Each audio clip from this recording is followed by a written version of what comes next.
দেশের বিচারাঙ্গনে আসছে বড় পরিবর্তন।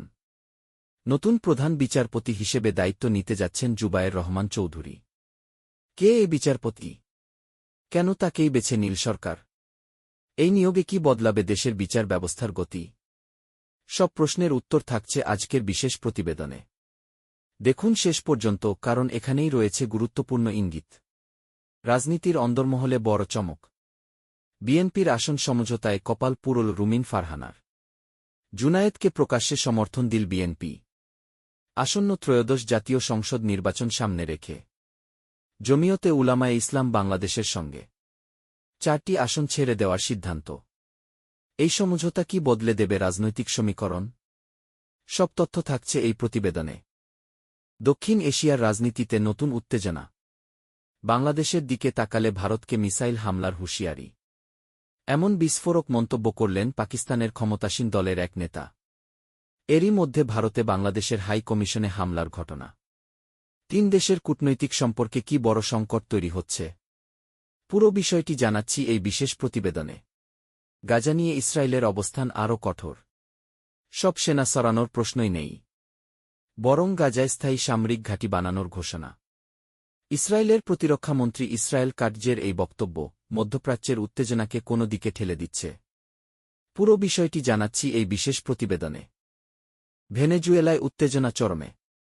মার্কিন প্রেসিডেন্ট ডোনাল্ড ট্রাম্প সতর্ক করলেন ভেনেজুয়েলার প্রেসিডেন্ট নিকোলাস মাদুরোকে।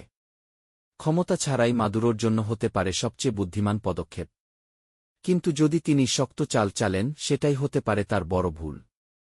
এদিকে চীন ও রাশিয়া মাদুরোকে সমর্থন জানাচ্ছে। সব তথ্য জানাচ্ছি আজকের বিশেষ প্রতিবেদনে।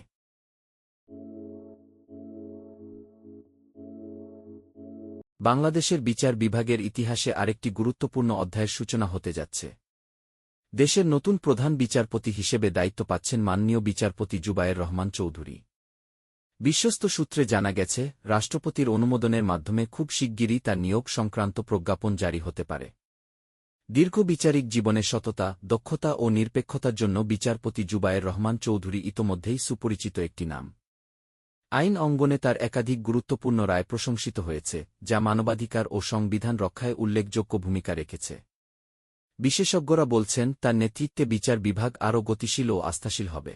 বর্তমান রাজনৈতিক ও সামাজিক প্রেক্ষাপটে এই নিয়োগ অত্যন্ত গুরুত্বপূর্ণ বলে মনে করছেন বিশ্লেষকরা। নতুন প্রধান বিচারপতির হাত ধরেই বিচার ব্যবস্থায় স্বচ্ছতা ও সংস্কারের নতুন দিগন্ত উন্মোচিত হতে পারে, এমন প্রত্যাশা সাধারণ মানুষের। এই নিয়োগ দেশের আইন ও বিচার ব্যবস্থায় কতটা প্রভাব ফেলবে, সেটাই এখন দেখার বিষয়। আসন্ন ত্রয়োদশ জাতীয় সংসদ নির্বাচনকে সামনে রেখে বিএনপির রাজনৈতিক কৌশলে এসেছে বড় পরিবর্তন। নির্ভরযোগ্য সূত্রে জানা গেছে, জমিয়তে উলামায়ে ইসলাম বাংলাদেশ এর সঙ্গে আসন সমঝোতায় পৌঁছেছে বিএনপি। এই সমঝোতার অংশ হিসেবে জমিয়তকে 4টি সংসদীয় আসন ছেড়ে দেওয়ার সিদ্ধান্ত নিয়েছে দলটি। আর এই সিদ্ধান্তের সবচেয়ে বড় প্রভাব পড়েছে বিএনপির পরিচিত মুখ ব্যারিস্টার রুমিন ফারহানা এর উপর। দলীয় কৌশলের কারণে তার রাজনৈতিক ভবিষ্যৎ নিয়ে তৈরি হয়েছে অনিশ্চয়তা, যা নিয়ে দলীয় অন্দরমহলেও আলোচনা চলছে। অন্যদিকে বিএনপির পক্ষ থেকে জুনায়েদকে সমর্থন দেওয়ার ঘোষণা রাজনৈতিক অঙ্গনে নতুন মাত্রা যোগ করেছে। বিশ্লেষকদের মতে, ইসলামপন্থী দলগুলোর সঙ্গে সমঝোতার মাধ্যমে বিএনপি মাঠের রাজনীতিতে শক্ত অবস্থান গড়তে চাইছে।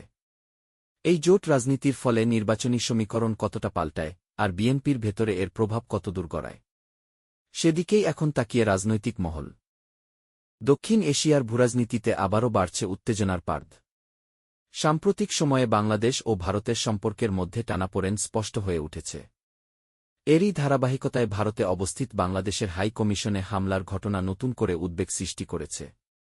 এমন পরিস্থিতিতে চাঞ্চল্যকর মন্তব্য করেছেন পাকিস্তানের ক্ষমতাসীন দল পাকিস্তান মুসলিম লীগ নওয়াজ পিএমএলএন এর এক শীর্ষ নেতা।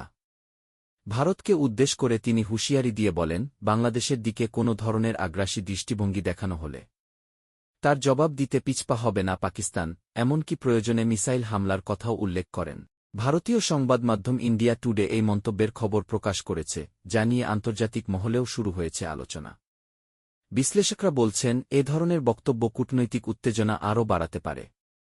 বর্তমান পরিস্থিতিতে বাংলাদেশ, ভারত ও পাকিস্তানের সম্পর্ক কোনো দিকে মোড় নেয়, এবং আঞ্চলিক স্থিতিশীলতায় এর প্রভাব কতটা পড়ে, সেটাই এখন বড় প্রশ্ন। মধ্যপ্রাচ্যে চলমান সংঘাতের মধ্যেই গাজা উপত্যকা নিয়ে ইসরায়েলের অবস্থান স্পষ্ট করলেন দেশটির প্রতিরক্ষামন্ত্রী ইসরায়েল কাটজ। তিনি জানিয়েছেন, ফিলিস্তিনের গাজা উপত্যকা থেকে কখনোই পুরোপুরি সেনা প্রত্যাহার করবে না ইসরায়েল। আল আরাবিয়া ইংলিশকে দেওয়া বক্তব্যে কাটজ বলেন, নিরাপত্তার স্বার্থে গাজায় ইসরায়েলি সেনাদের উপস্থিতি অব্যাহত থাকবে। শুধু তাই নয়, ভবিষ্যতে গাজায় একটি সামরিক ঘাঁটি নির্মাণের পরিকল্পনাও রয়েছে বলে জানান তিনি।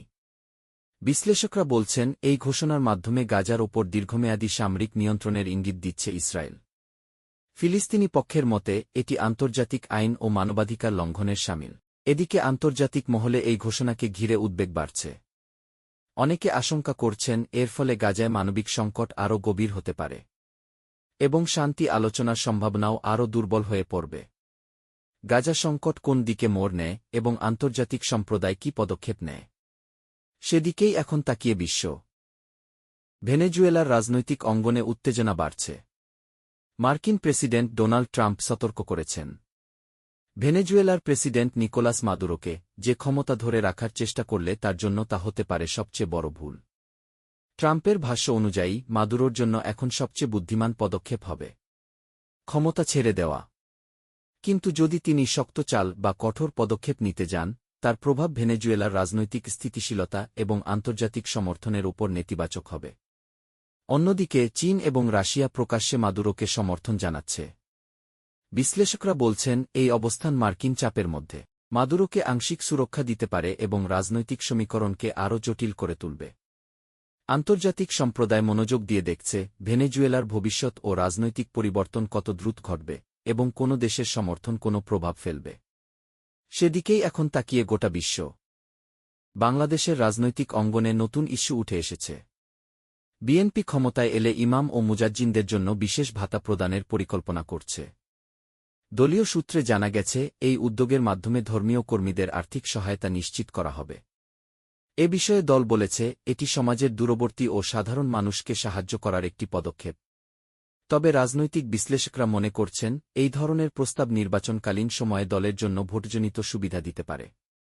রাজনীতিকরা সতর্ক করেছেন, সামাজিক ও ধর্মীয় সংবেদনশীলতার সঙ্গে জড়িত এই বিষয় সঠিকভাবে পরিচালনা করা না গেলে তা বিতর্কের জন্ম দিতে পারে। বিগত নির্বাচনী ইতিহাস দেখায়, ধর্মীয় নেতাদের সহায়তা প্রার্থীদের ভোট বাড়াতে গুরুত্বপূর্ণ ভূমিকা রাখে।